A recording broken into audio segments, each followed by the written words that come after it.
दोस्तों, क्या आप जानते हैं हमें जीवन में सफलता क्यों नहीं मिलती है? उसके पीछे कारण क्या है? दोस्तों, बहुत सारे कारण हैं जो हम मिसयूज करते हैं। पहले तो हम जैसे सुबह उठते हैं, वॉशरूम में जाते हैं, तो क्या करते हैं दोस्तों? नहाते समय, हाँ जी दोस्तों, याद सुनिएगा, नहाते समय एक पैर से दूसरे पैर में रगड़ने से बहुत ज़्यादा गरीबी आती है दोस्तों।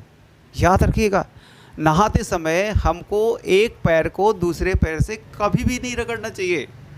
शुरुआती दौर में दोस्तों, जैसे ही हम उठते हैं, वॉशरूम के लिए जाते हैं, तो ये काम आप जो नहाते समय है कभी भी मत करिए। इससे क्या होता है कि हमारे घर का जो पहला काम होता है दोस्तों, वही हम उसे रगड़ते हैं। रगड़ने से क्या होता है दोस्तों? रगड़ा लग जाता है, जान गए। इसलिए हमें कभी भी नहाते समय एक पैर से दूसरे पैर को नहीं रगड़ना चाहिए, क्योंकि गरीबी का सामना होता है। दोस्तों, सेकंड उपाय है, जब हम चलते हैं रास्ते पे, तो बहुत सारे लोग पैर को घसीटते हैं, यहाँ वहाँ घसीटते हैं, है ना?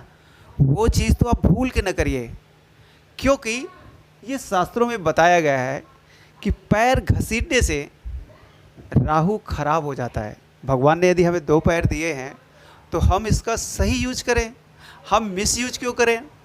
इसलिए हमें प्रॉपरली सही तरीके से चलना चाहिए। दूसरा तीसरा उपाय आपको क्या करना है, मैं आपको बताना चाहूँगा। मंदिर में लौटते समय, हाँ जी दोस्तों, याद रखिएगा, जब भी हम मंदिर जाते हैं तो घंटी बजाते हैं, तो भगवान क्या करते हैं? जाग जाते हैं, पॉजिटिविटी आती है दोस्तों। और उस समय भगवान बड़े प्रसन्न होते हैं कि भक्त मेरा जो है घंटा बजा के आ रहा, पूरे सम्मान के साथ आता है। लेकिन मंदिर से जब हम वापस लौटते हैं तो कभी भूल के घंटी ना बजाइए। हाँ जी दोस्तों, हमें पीछा देते हुए मंदिर को कभी जाना भी नहीं चाहिए। जब भी हम मंदिर जाते हैं, जिस तरह से जाते हैं उसी तरह से हमको पीछे आना है।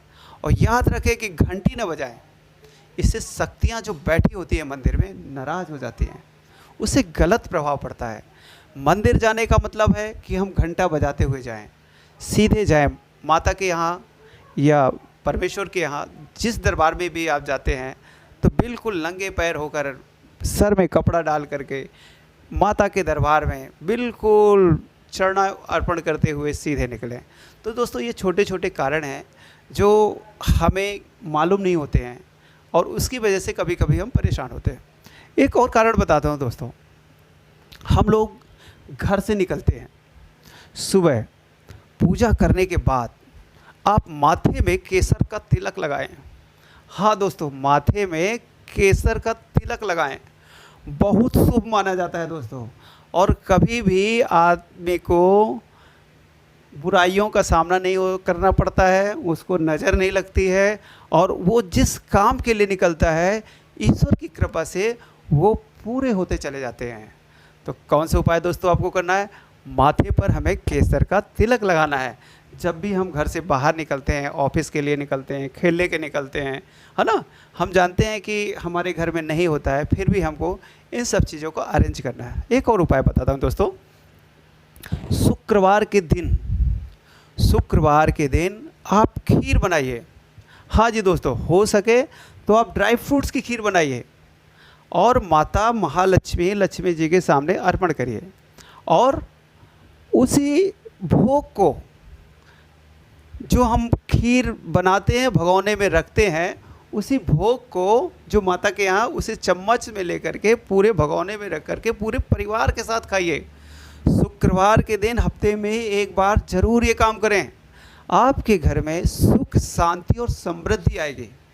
ठीक है दोस्तों, ये आपको करना ही है। यदि आपके पास नहीं है पैसा, कोई नहीं बना पा रहा है, तो हमें क्या करना है? महीने में एक बार बना लीजिए, 15 दिन में एक बार बना लीजिए, लेकिन बनाए ज़रूर महीने में एक बार, और ईश्वर को अर्पण करें।